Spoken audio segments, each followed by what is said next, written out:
پیدا کیا اور اس ساری کائنات کا نظام اسی کے ہاتھ میں ہے۔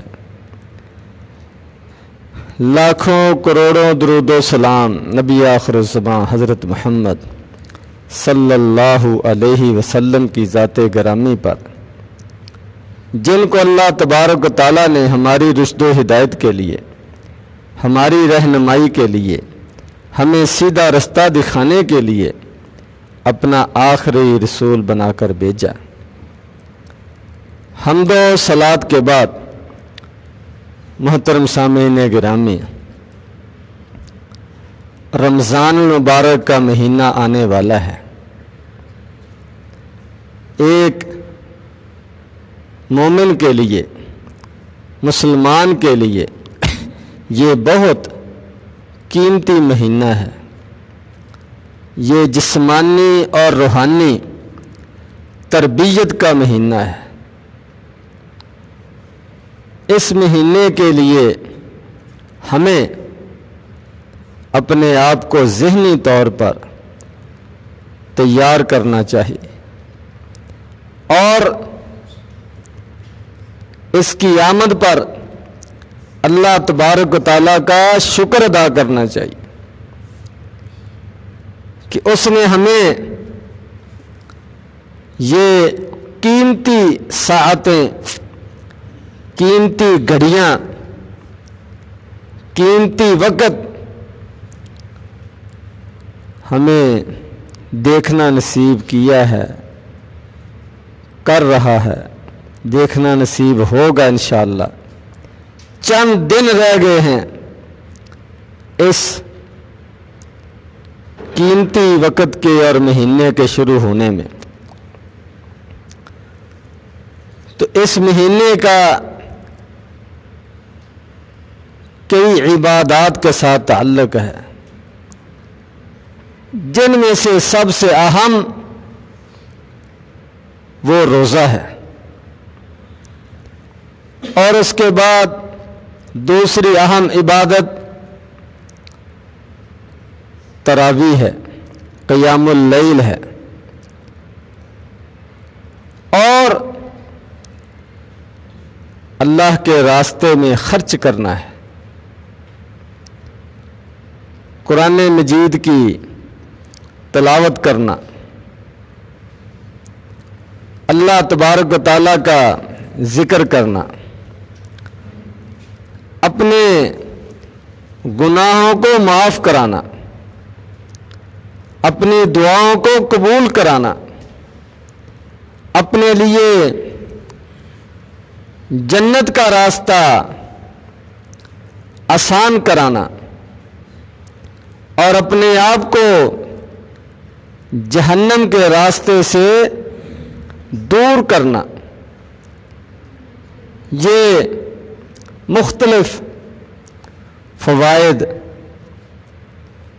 اور اثرات اور مقاصد اس مہینے کے ہیں، جنہیں حاصل کرنے کے لیے ہمیں اپنے آپ کو ذہنی طور پر تیار کرنا چاہیے،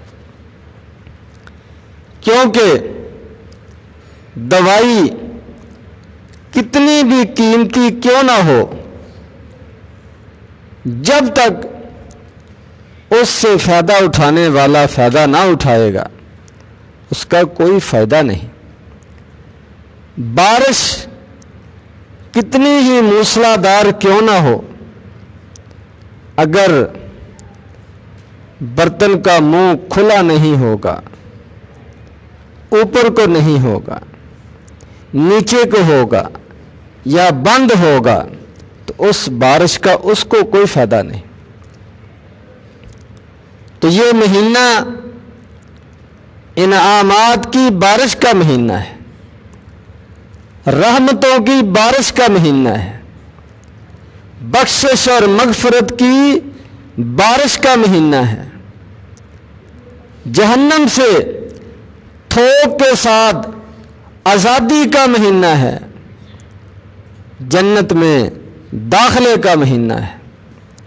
لیکن یہ ساری چیزیں، یہ سارے فائدے اسی وقت حاصل ہو سکتے ہیں اگر ہم اس کے لیے تیار ہوں، اس کے لیے محنت کریں، اس کے لیے وقت نکالیں، اپنے معمولات کو تبدیل کریں۔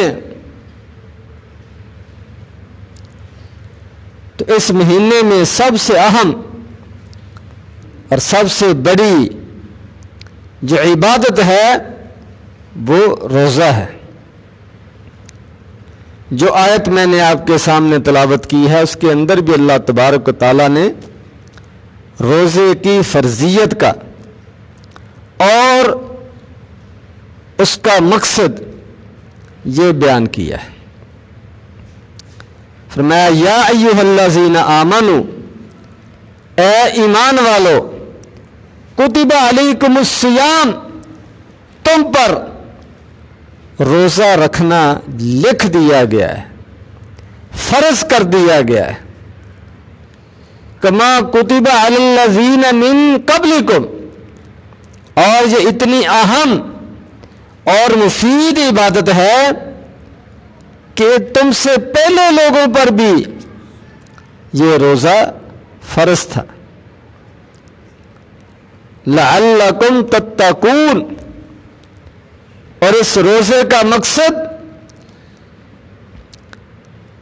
تقوی، پرہیزگاری، نیکیوں کی رغبت، گناہوں سے نفرت، اللہ کی محبت اور اللہ کے غضب اور اللہ کے عذاب سے ڈر، یہ پیدا کرنا مقصود ہے۔ تو یہ بہت بڑا اس روزے کا مقصد ہے۔ جس طرح مختلف خوراکیں، غذائیں، پھل، ان کے اپنے اپنے فوائد ہوتے ہیں، اثرات ہوتے ہیں، کوئی جسم کی کسی لحاظ سے وہ تقویت کا باعث بنتا ہے، کوئی جسم کے کسی عضو کو فائدہ پہنچاتا ہے، ہر ایک کے اپنے اپنے فائدے ہیں۔ اسی طرح اسلام کی جو عبادات ہیں، جو تعلیمات ہیں، جو احکامات ہیں، ان کے مختلف فوائد ہیں۔ انسانی جو زندگی ہے اس کے اندر جو خرابیاں ہیں، جو کمزوریاں ہیں، روحانی بیماریاں ہیں، تو مختلف عبادات ان کا علاج ہے۔ انسان کی کمزوریوں کو وہ عبادات دور کرتی ہیں، بیماریوں کا علاج بنتی ہے۔ کوئی عبادت کسی بیماری کا علاج، کوئی کسی بیماری کا علاج۔ تو ان اسلام کی ساری عبادات، سارے احکامات اور سب منہیات، محرمات، سب کا خیال رکھنا، سب کی پابندی کرنا، یہ لازمی اور ضروری ہے۔ کسی ایک فرض کو بھی چھوڑنے کی اجازت نہیں ہے۔ اور خاص طور پر اسلام کی بنیاد 5 چیزوں پر رکھی گئی ہے، ان کے بغیر اسلام نامکمل ہے، ادھورا ہے، ناقابل قبول ہے۔ بخاری مسلم کی روایت ہے، نبی کریم صلی اللہ علیہ وسلم نے فرمایا بنی الاسلام علی 5، اسلام کی بنیاد 5 چیزوں پر ہے۔ تو ان میں سے سب سے پہلے ایمان، کلمہ توحید، اللہ اس کے رسول کی تابعداری اور اطاعت، اس کا اعلان اور اظہار، نماز کا قیام، زکوٰۃ کی ادائیگی، حج کی ادائیگی، اور ایک صوم و شہر رمضان، رمضان کے مہینے کا روزہ۔ تو یہ اسلام کا بنیادی رکن ہے۔ ہر مسلمان جس پر نماز فرض ہے اس پر روزہ فرض ہے، سوائے اس آدمی کے جو مریض ہو، وہ بھی بعد میں رکھ سکتا ہے، یا کوئی دائمی مریض ہو اور اس کے تندرست ہونے کی کوئی امید نہ ہو، یا بوڑھا ہو چکا ہو، وہ اس کی جگہ پر فدیہ دے سکتا ہے، یعنی اس نے بھی اپنے طور پر اپنے انداز میں اس روزے کو وہ پورا کرنا ہے۔ مریض ہے، مسافر ہے، بعد میں پورا کرے گا، دائمی مریض ہے، کمزور ہے، بوڑھا ہے، اس کی جگہ پر فدیہ ادا کرے گا، اور جو تندرست ہے، کوئی اس کو مجبوری نہیں ہے سفر کی، بیماری کی، تو اس کے لیے یہ روزہ رکھنا لازمی ہے، فرض ہے، اس کے بغیر اس کے اسلام کا کوئی اعتبار نہیں ہے۔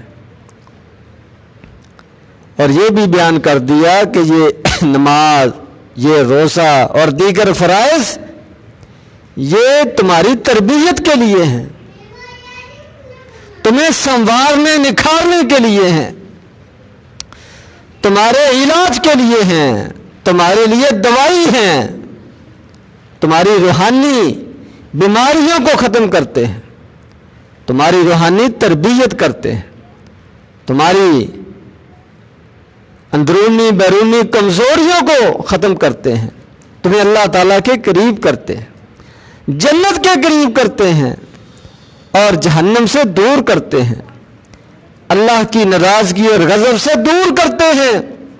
یہ ان عبادات کا مقصد ہے، اور انسان کو پیدا ہی اسی لیے کیا گیا ہے۔ وَمَا خَلَقْتُ الْجِنَّ وَالْإِنسَ إِلَّا لِيَعْبُدُونَ، انسان کو دنیا میں اسی لیے بھیجا گیا ہے کہ وہ اللہ کی عبادت کر کے، اللہ کی اطاعت کر کے، قرآن و سنت کے مطابق زندگی گزار کے دوبارہ جنت میں آ جائے۔ اور یہ یقینی بات ہے کہ جو بھی اس دنیا میں آیا ہے اس نے اس کو چھوڑ کر چلے جانا ہے۔ بہت سی دنیا چلی گئی ہے اور جا رہی ہے، تو ایک نہ ایک دن اللہ تبارک و تعالیٰ کے سامنے پیش ہونا ہے، اور اس زندگی کا حساب ہوگا۔ اور اللہ تبارک و تعالیٰ نے اپنے انبیاء کرام کے ذریعے سے، اپنی کتابوں کے ذریعے سے جو زندگی گزارنے کا طریقہ بتایا ہے، جو عبادات بتائی ہیں، جو نماز روزے کا حکم دیا ہے، اس کا جائزہ لیا جائے گا کہ اس نے کتنی پابندی کی۔ تو ہماری دنیا اور آخرت کی کامیابی کے لیے یہ اسلامی احکامات، تعلیمات، فرائض یہ لازمی ہیں، ضروری ہیں، ان کے بغیر گزارا نہیں ہے۔ تو ان میں سے روزہ بھی ہے۔ تو روزہ ہر مسلمان پر فرض ہے۔ نبی کریم صلی اللہ علیہ وسلم نے فرمایا من صام رمضان غفر له ما تقدم من ذنبه، کہ جو آدمی، بخاری مسلم کی روایت ہے، جو آدمی رمضان کا روزہ رکھتا ہے ایمانا واحتسابا، اللہ اس کے رسول کی تصدیق کرتے ہوئے، ایمان کے ساتھ، واحتسابا اللہ تبارک و تعالیٰ سے اجر حاصل کرنے کے لیے، اللہ تبارک و تعالیٰ کو راضی کرنے کے لیے، اللہ تبارک و تعالیٰ کا حکم سمجھتے ہوئے، اپنی آخرت کی کامیابی کے لیے، اپنی روحانی تربیت کے لیے، اسلام کا فریضہ سمجھ کر جو رمضان کا روزہ رکھتا ہے، فرمایا غفر له ما تقدم من ذنبه، اس کے تمام گناہ جو ہو چکے ہیں وہ معاف کر دیے جاتے ہیں۔ یہ روزے کے فوائد میں سے ایک فائدہ کہ پچھلے گناہوں کی معافی کا ذریعہ ہے، اور آئندہ کے لیے لعلکم تتقون، گناہوں سے بچنے کی آدمی کے اندر صلاحیت اور ملکہ پیدا کرتا ہے، گناہوں سے نفرت اس کے اندر پیدا ہوتی ہے۔ اگر صحیح معنی میں روزے کے آداب اور اس کے تقاضے پورے کیے جائیں، روزے کو روزہ سمجھ کر رکھا جائے، روزے کو عبادت سمجھ کر رکھا جائے، نبی کریم صلی اللہ علیہ وسلم نے روزے کے بارے میں جو احکامات بیان کیے ہیں، اس کے مسائل بیان کیے ہیں، اس کے آداب ذکر کیے ہیں، ان سب کا خیال رکھا جائے۔ اپنی جس طرح بھوک اور پیاس کو دبایا ہے، اسی طرح اپنی خواہشات کو دبایا جائے۔ جس طرح اپنے منہ کو بند کیا ہے، کھانے پینے سے روکا ہے، اسی طرح اپنی آنکھوں کو بند کیا جائے، اپنے کانوں کو بند کیا جائے گناہ کے کاموں سے، اللہ کی نافرمانی کے کاموں سے۔ تو یہ روزے کے فوائد ہیں، اس کا مقصد ہے۔ تو جو آدمی روزے کو اس کے آداب، اس کے تقاضوں کے مطابق رکھتا ہے، پورا کرتا ہے، تو انشاءاللہ اس کے لیے پچھلے سارے گناہوں کی معافی کا یہ سبب بنے گا، ذریعہ بنے گا، اور آئندہ کے لیے اس کے اندر گناہوں سے بچنے کی اس کے اندر صلاحیت پیدا ہوگی۔ اور روزے کے جو ثمرات ہیں، آخرت میں اجر و ثواب ہے، اس کے حوالے سے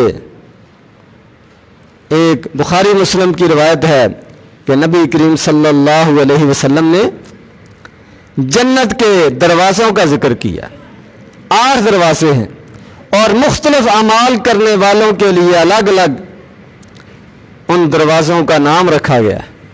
تو ان میں سے ایک دروازہ باب الریان روزے داروں کے لیے ہے۔ اس سے بھی اس روزے کی اہمیت اور اس کی فضیلت اور اس کا اجر و ثواب یہ واضح ہوتا ہے۔ تو جو آدمی روزے کو عبادت سمجھ کر، اللہ تبارک و تعالیٰ کا حکم سمجھ کر اس کو پورا کرتا ہے، اس کی پابندی کرتا ہے، تو اس کے لیے انشاءاللہ جنت کا ایک اسپیشل دروازہ بنایا گیا ہے، باب الریان، جس میں سے صرف روزے دار گزریں گے، کوئی اور نہیں گزرے گا۔ اس کے بعد روزے داروں کے بعد اس کو بند کر دیا جائے۔ یہ خاص اعزاز ہے روزے داروں کا، روزہ رکھنے والوں کا۔ اسی طرح فرمایا، حدیث قدسی ہے، الصوم لی وانا اجزی بہ، کہ روزے کا اجر و ثواب یہ فرشتوں کو بھی نہیں بتایا گیا کہ اتنا لکھنا ہے۔ فرمایا الصوم لی، اس کا تعلق اسپیشل میرے ساتھ ہے، انا اجزی بہ، میں خود اس کی جزا دوں گا، خود اس کا بدلہ دوں گا۔ تو یہ وہ مہینہ آ رہا ہے جس میں یہ روزے رکھے جائیں گے۔ وہ روزہ جو تقویٰ پیدا کرتا ہے، وہ روزہ جو گناہوں کی معافی کا ذریعہ ہے، وہ روزہ جس کے رکھنے پر جنت کا باب الریان کھولا جائے گا، وہ روزہ جس کا اجر و ثواب اللہ تبارک و تعالیٰ خود عطا فرمائیں گے، فرشتوں کو بھی اس کے بارے میں لکھنے کا کوئی اجازت نہیں دی گئی۔ تو یہ مہینہ آ رہا ہے، اس میں آنا ہے، ہر سال آتا ہے اور گزر جاتا ہے۔ خوش نصیب ہیں وہ لوگ جو اس سے فائدہ اٹھاتے ہیں۔ نبی کریم صلی اللہ علیہ وسلم ایک دفعہ منبر پر تشریف لائے اور آپ نے آمین کہا، 3 دفعہ آمین کہا۔ آپ سے پوچھا گیا تو آپ نے فرمایا 3 مختلف باتوں پر میں نے آمین کہا ہے۔ ان میں سے ایک بات یہ تھی کہ جبرائیل علیہ الصلوۃ والسلام نے اس بات کا ذکر کیا ہے کہ وہ آدمی ناکام ہے، نامراد ہے، اس کی ناک خاک آلود ہے، وہ ذلیل و خوار ہو گیا، نقصان اور گھاٹے میں چلا گیا، جس کی زندگی میں، صحت میں، جوانی میں، روزہ رکھنے کی عمر میں رمضان کا مہینہ آیا اور اس نے رمضان کے مہینے سے فائدہ اٹھا کر، روزے رکھ کر، قیام کر کے، نفل عبادت کر کے، اللہ کا ذکر کر کے، اللہ سے اپنے گناہوں کی معافی مانگ کر اپنے آپ کو بخشوایا نہیں، محروم رہ گیا، جنت میں اپنے آپ کو داخل نہ کرا سکا، جہنم سے اپنے آپ کو آزاد نہ کرا سکا، فرمایا اس سے بڑا بد نصیب اور کوئی نہیں۔ راغم انفہ، اس کی ناک خاک آلود ہو جائے تو میں نے اس پر آمین کہا۔ فرمایا ایسے ہی ہے، اللہ تبارک و تعالیٰ نے اتنا عظیم مہینہ اور وقت وہ بھیجا اور آدمی اس سے غافل رہے، اس کی پرواہ نہ کرے، اس کا اہتمام نہ کرے، اس کی طرف توجہ نہ دے، اس کے لیے وقت نہ نکالے، اپنی مصروفیات معاملات کو وہ تبدیل نہ کرے اور اس کو جیسے آیا ویسے چلا جائے، تو اس سے بڑا بد نصیب اور کون ہے؟ اللہ تبارک و تعالیٰ مجھے اور آپ کو اس مہینے کی قدر کرنے کی توفیق عطا فرمائے، اس مہینے سے زیادہ فائدہ اٹھانے کی توفیق عطا فرمائے، اس مہینے کو ہمارے لیے معافی کا ذریعہ بنائے، جہنم سے آزادی کا ذریعہ بنائے، جنت میں داخلے کی آسانی کا ذریعہ بنائے۔ وآخر دعوانا ان الحمدللہ رب العالمین۔